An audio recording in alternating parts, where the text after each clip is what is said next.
Queria convidar vocês para que a gente estivesse localizando lá em 1 Timóteo, capítulo 2, versículo 5, quando o texto diz: pois há um só Deus e um só mediador entre Deus e os homens, o homem chamado Cristo Jesus.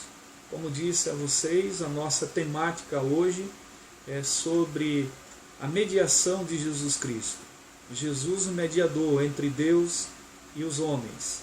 E mais do que necessário, uma das maneiras onde o Novo Testamento descreve Jesus é como um mediador, como aquele que se coloca entre nós, aquele que veio para resgatar, nos reaproximar, nos devolver à presença de Deus.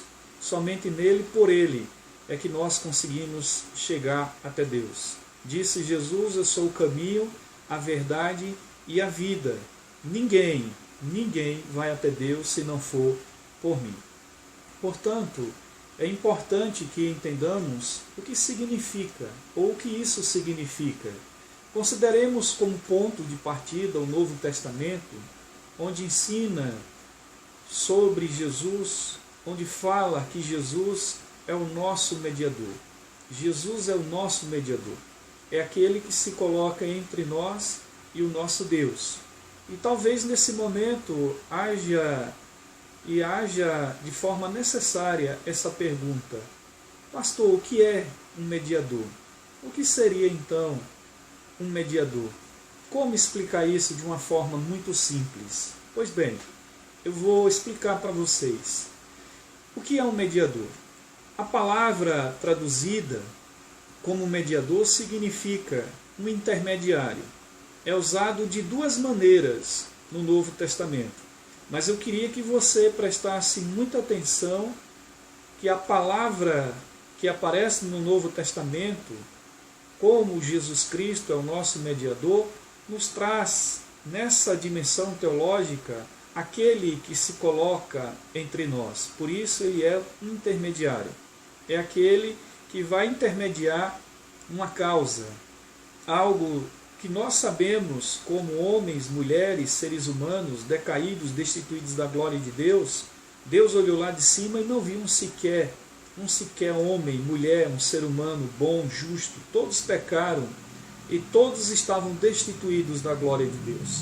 E aí Deus nos dá esse intermediário, que também é chamado de advogado, que é chamado de conselheiro, príncipe da paz. Jesus é a vida, Jesus é o caminho, Jesus é a verdade. Jesus é tudo que nós precisamos para que Deus, na sua graça e na sua intermediação, através de Jesus Cristo, nos conceda de forma tão clara a necessidade de voltarmos para a sua presença. A palavra traduzida nesse sentido, entenda assim, é um intermediário, aquele que se coloca entre nós e Deus. E no Novo Testamento aparece de duas formas simplificadas. Embora seja dentro de uma discussão mais teológica, nós vamos apresentar para vocês de forma simples e também de maneira muito pastoral. A primeira ideia: Jesus é aquele que medeia entre duas partes para produzir a paz. Paulo identificou as duas partes como Deus e homens, ou seja, é aquele que medeia entre duas partes. Entenda que nós temos Deus e temos o ser humano. E aí onde está Jesus? No meio. Jesus é o intermediário. Jesus é quem intercede a Deus. Jesus é a propiciação pelos nossos pecados, pelos nossos erros, pelas nossas falhas, nossas faltas. Portanto, Jesus é aquele que se coloca no meio. Ele é o nosso intermediário. A segunda forma de traduzir para vocês é aquele que atua como garantia para a gente alcançar de outra forma, que de maneira tão especial ou particular não seria obtido se a gente não tivesse Jesus como intermediário. Ou seja, se Jesus não estivesse no meio entre nós e o nosso Deus. Certamente você e eu não teria esse acesso se Jesus não se colocasse entre as duas partes, Deus e o ser humano. Pois bem, Neste caso, o que Jesus assegurou foram os termos da nova aliança. A aliança deixada por Deus através dele, para que a gente tivesse acesso. A aliança de estar novamente na presença de Deus. Todos nós sabemos que nós somos destituídos da glória de Deus pelo nosso pecado, pelos nossos erros, pelas nossas falhas, nossas faltas, mas Deus encontrou uma maneira, uma forma de nos aproximar, de nos devolver a sua presença como imagem e semelhança, o verdadeiro Criador, para que a criatura estivesse para adorar o seu nome, para lhe render e prestar louvor. Então nós temos, por certo, que Jesus é o nosso mediador de um novo pacto, para que, intervindo a morte para a remissão das transgressões cometidas debaixo do primeiro pacto, aquele lá, quando aconteceu o dilúvio, todos nós tivéssemos a graça de Deus sobre o cuidado especial, esse amor que recebemos, pelo qual Deus nos chamou para que nós vivêssemos a promessa do novo pacto, a nova aliança. Por isso Jesus, ele é o nosso intermediário. E essa explicação bíblica está lá em Hebreus capítulo 9, versículo 15, que diz: e por isso é mediador de um novo pacto, para que, intervindo a morte para a remissão das transgressões cometidas debaixo do primeiro pacto, os chamados recebam a promessa da herança eterna. Então, como é descrito no Novo Testamento, o que implica é o papel do mediador. E aí eu faço uma pergunta: o que implicaria então esse papel do mediador? Um mediador é aquele que junta as duas partes para garantir uma aliança entre eles. É o que Cristo fez por nós. Jesus, ele aparece nesse momento como intermediário para juntar as duas partes, Deus e o ser humano. Deus santo, perfeito, e o ser humano decaído e depravado. E através de Jesus Cristo, aquele que em seu sangue nos reme, vai nos lavar, nos remir de todo o nosso pecado, junta pela sua graça nesse momento a parte a qual nós estávamos separados. Todos vocês devem lembrar que Isaías, o grande profeta, já havia dito que os nossos pecados causam separação entre nós e o nosso Deus. Então os nossos pecados dividiu, ou seja, nos colocou à parte daquilo que é Deus. Deus nos criou imagem e semelhança. E pelo nosso pecado, pela desobediência dos nossos pecados, nós somos afastados de Deus. E aí é onde entra Jesus. Jesus nos aproxima, Jesus nos devolve a presença de Deus. Graças ao seu sacrifício, o qual nós louvamos a Deus pelo alto preço que Ele pagou por nós. Então vamos falar nesse momento, já que a gente introduziu essa ideia, de como Jesus é o nosso intermediário. Vamos falar sobre as qualificações de Jesus para ser o nosso mediador, tá certo? Então grava aí, quais são as qualificações de Jesus como nosso mediador? Bom, Paulo disse que há um mediador, e esse mediador é o Cristo Jesus, o homem. Presta muita atenção que lá em 1 Timóteo, capítulo 2, versículo 5, eu repito, Paulo diz assim: há um mediador, o Cristo Jesus, homem. Jesus foi o único que poderia desempenhar esse papel como mediador. Ele foi qualificado porque compartilhou características de ambas as partes. Ou seja, Jesus era Deus, preste muita atenção para que você entenda essas qualificações. Jesus era Deus, mas Jesus também era homem. Jesus era plenamente Deus e Jesus era plenamente homem. Havia, teologicamente, nós chamamos de deidade. Aonde Jesus era plenamente homem, ele também era plenamente Deus. Aonde era plenamente Deus, Jesus também era plenamente homem.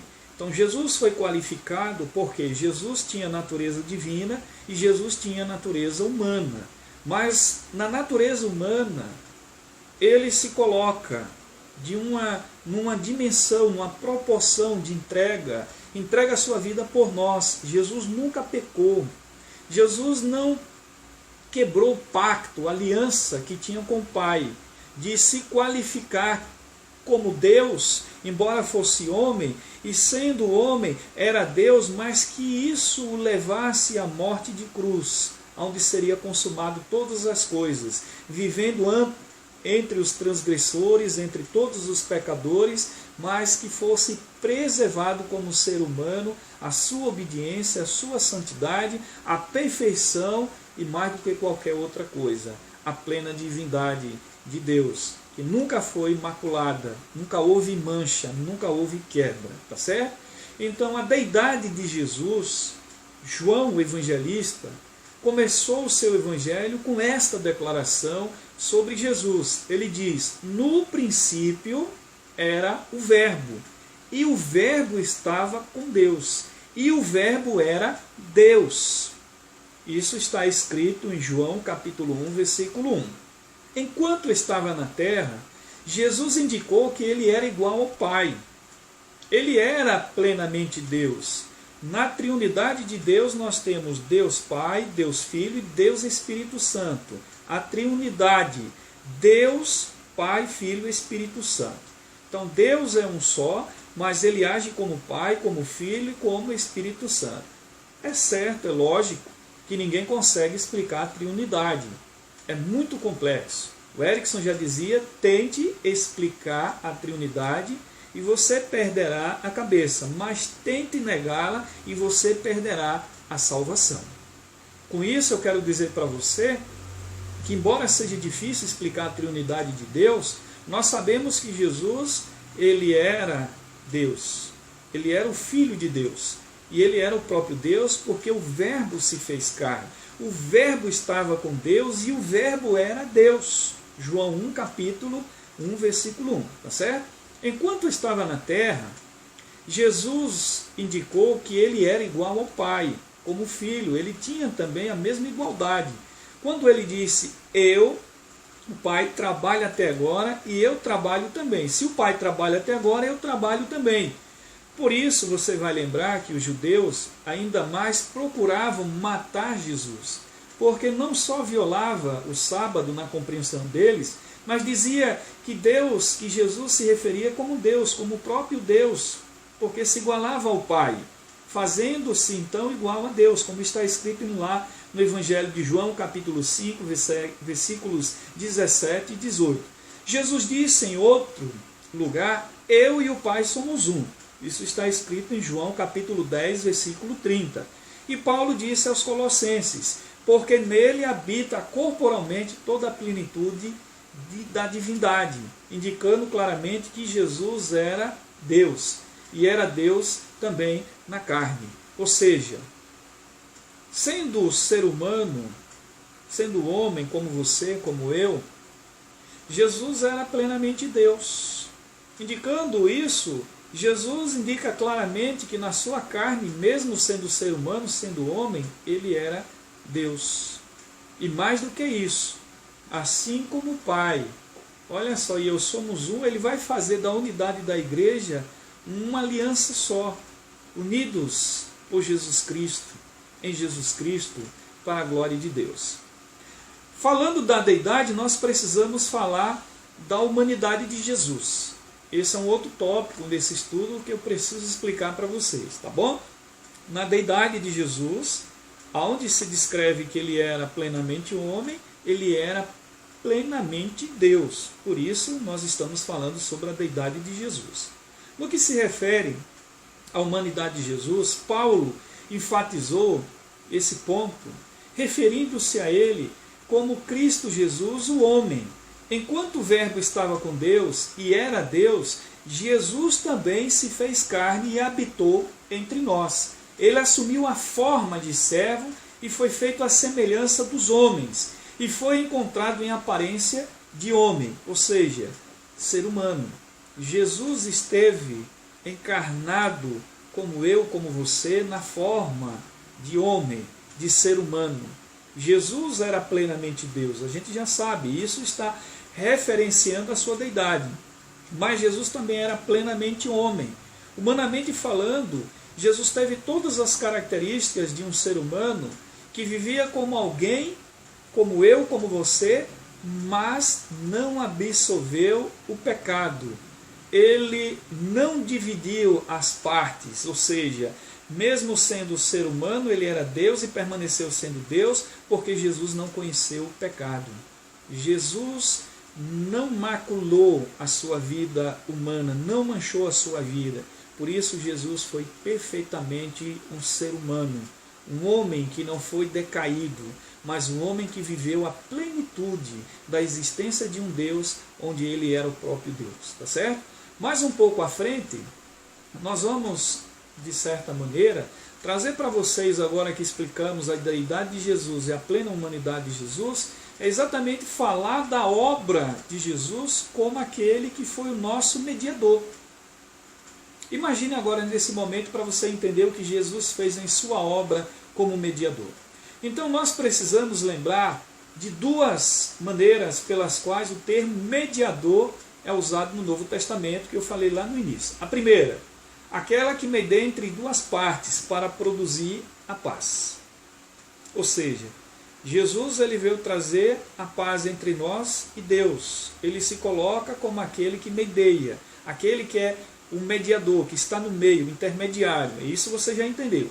A segunda parte é aquele que nos garante, através da sua vida, algo que nós, humanamente, pela nossa própria vida, jamais ia qualquer um de vocês ou eu obter, que é a plenitude da presença de Deus, se alguém perfeito, imaculado como Jesus, não morresse em nosso lugar, não nos purificasse de todo o pecado, e assim, se não tivesse nos devolvido a presença de Deus através da sua mediação como nosso advogado. Vocês estão entendendo, certo? Então vamos mais à frente. Jesus, ele trouxe a paz entre os homens e Deus através da sua morte na cruz. Agora que já recapitulamos as duas maneiras pela qual Jesus se colocou como mediador, você precisa entender, em primeiro lugar, Jesus trouxe a paz entre o homem e Deus através da sua morte na cruz. Esse é o primeiro aspecto fundamental, teológico, para que a gente compreenda a necessidade de entender que nós temos acesso, através da mediação de Jesus, por causa daquilo que ele fez na cruz. Ele morreu por nossos pecados, morreu a nossa morte, para vivermos a sua vida. Nós, enquanto seres humanos, enquanto homens e mulheres, nós precisamos compreender que Jesus se entregou por todos nós. Ou seja, ele desempenhou um papel de mediador. Ele entregou a sua vida por resgate, para que você tivesse plena vida em Deus, e tivesse acesso. Ele rasgou o véu. Ele tirou aquilo que nos separava, nos impedia de estar na presença de Deus. Vocês estão entendendo? Então, esse ponto é um ponto de uma referência, onde nós vamos compreender que Jesus se torna o nosso mediador por aquilo que ele fez na cruz. O que foi que Jesus fez na cruz, pastor? Ele morreu a nossa morte. Ele entregou a sua vida. E ele foi obediente à missão que Deus havia lhe dado. E graças à obediência de Jesus, graças àquilo que ele fez por nós, é que nós temos livre acesso à presença de Deus. Então, louvado seja Deus, tá bom? A segunda característica, nessa mesma linha de pensamento, é que na sua morte, Jesus fez mais do que apenas trazer a paz para o ser humano. Ele devolveu aquilo que havia manchado através do pecado, uma vida para a qual Deus o havia criado, para a glória do seu nome. Ele trouxe a paz e ele nos redimiu de todos os nossos pecados. Por isso que nós aprendemos na Bíblia que o sangue de Jesus nos lava e nos purifica de todo pecado. Ele também ratificou essa condição dessa nova aliança. O escritor em Hebreus disse: E por isso é um mediador de um novo pacto, para que, intervindo a morte para a remissão das transgressões cometidas debaixo do primeiro pacto, os chamados recebam a promessa da herança eterna. Hebreus capítulo 9, versículo 15. Jesus morre a nossa morte, para nos garantir a vida sobre a morte, para nos dar, através da remissão dos nossos pecados, o seu sangue derramado na cruz, o acesso à presença de Deus, para que a gente viva a herança eterna prometida por Deus. Então Deus nos dá graça através de Jesus Cristo, através da sua morte, para que a gente tenha a plena certeza de que nós estaremos vivos eternamente. Precisamos acreditar, confiar, crer em Deus. Por isso, todos vocês e eu temos a alegria de saber que Deus fez uma nova aliança. E mais do que isso, o Senhor nos deu essa nova aliança e foi promulgada em melhores promessas para todos nós. Enquanto nós aguardamos a recompensa do céu, você só precisa ser fiel até a morte e você receberá a coroa da vida. Vocês estão entendendo? Então nós temos um prêmio pela graça de Deus, o mediador que junta as partes, Deus e o ser humano que estava decaído, nos concede a paz e mais do que isso, Ele nos traz uma recompensa eterna. Ele nos dá a vida e a vida eterna. Pelo seu sangue derramado na cruz, pela sua morte, nós temos acesso a Deus e teremos uma recompensa eterna. Uma promessa melhor ou talvez que supere qualquer outra. Nós teremos a vida eterna. Hoje nós temos conhecimento do que seria a vida eterna. Os nossos antigos não. Através de Jesus, a nova aliança, nós temos a dimensão de um novo céu, de uma nova terra, a cidade santa, Nova Jerusalém, a cidade preparada para todos os fiéis aqui da terra. Então louvado seja Deus, tá certo? E caminhando para um dos últimos pontos, esse também é um ponto teologicamente falando para vocês, mas como disse, vou tratar numa linguagem pastoral, sobre os benefícios que nós recebemos de termos Jesus como nosso mediador. Tá certo? Quando você pensa em Jesus, você está pensando no melhor que Deus nos deu. Ele é a vida que Deus nos trouxe. Vida em abundância, vida eterna, recompensa de uma herança eterna. Nós viveremos eternamente. E nós temos vários benefícios. Eu vou destacar alguns que eu acho muito importante para que você, nesse estudo, saia daqui ciente e saia daqui sabendo. O primeiro é que nós temos a paz com Deus, como já falamos. Esse é um benefício.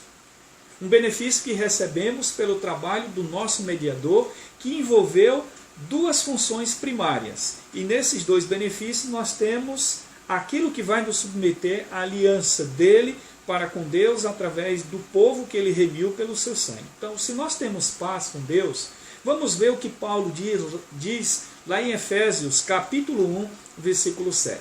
Temos a redenção pelo seu sangue, o perdão das nossas ofensas. Vou repetir. Paulo diz em Efésios capítulo 1, versículo 7. Temos a redenção pelo seu sangue. Olha, a redenção pelo seu sangue, ou perdão das nossas ofensas. Primeiro, você precisa saber que nós temos a redenção e isso só é possível por causa do sangue de Jesus. O sangue derramado na cruz. Ele morreu a nossa morte. Relembrando, nós temos redenção porque Jesus derramou o seu sangue, morreu por nós. Agora, nós temos o perdão das nossas ofensas. Mas que ofensas, pastor? As ofensas que nós cometemos diariamente. Os nossos pecados, os delitos, as nossas intenções que são mal, tá certo? A nossa produção, que não é para a glória de Deus, com os pensamentos ruins, que ofendem, que denigrem a presença do Espírito Santo em nossa vida. Quando satisfazemos os desejos da carne, que desejos são esses, pastor? Todos os pecados que absolvemos. Todos os pecados que consumimos, como se isso fosse algo tão normal, como se fizesse parte da nossa vida. Por isso, olha só, repetindo o que Paulo diz em Efésios capítulo 1, versículo 7. Temos a redenção pelo seu sangue, o perdão das nossas ofensas. Nosso pecado nos separa de Deus. E você sabe disso. Está escrito em Isaías capítulo 59, versículo 2. Os nossos pecados causam separação entre nós e o nosso Deus. Mas o sangue de Cristo nos permite reconciliar-se com Ele. Está em Romanos capítulo 5, verso 9 e 10. Repetindo, o sangue do Cristo, de Jesus Cristo, nos permite reconciliar com Ele. Portanto, nós temos, de novo, o acesso à presença de Deus. Ou seja, temos paz com Deus. Também temos acesso ao trono da sua graça. Quem escreve isso é o autor aos Hebreus, lá no capítulo 4, versículo 16. Nós temos acesso ao trono da graça. E como diz Paulo lá em Timóteo, capítulo 2, versos 4 ao 6, a esperança da salvação. Ou seja, nós alimentamos em fé pela graça de Deus enquanto esperamos que pela graça de Jesus Cristo, exclusivamente Jesus Cristo, nós seremos salvos, salvos da morte e eternamente abençoados para vivermos na promessa de Deus eterna por aquele que nos amou primeiro. Tá certo? Outro ponto que precisamos deixar muito claro para vocês é que o apóstolo Paulo explicou muito bem essa questão de uma aliança que nós temos garantida no sangue de Jesus Cristo.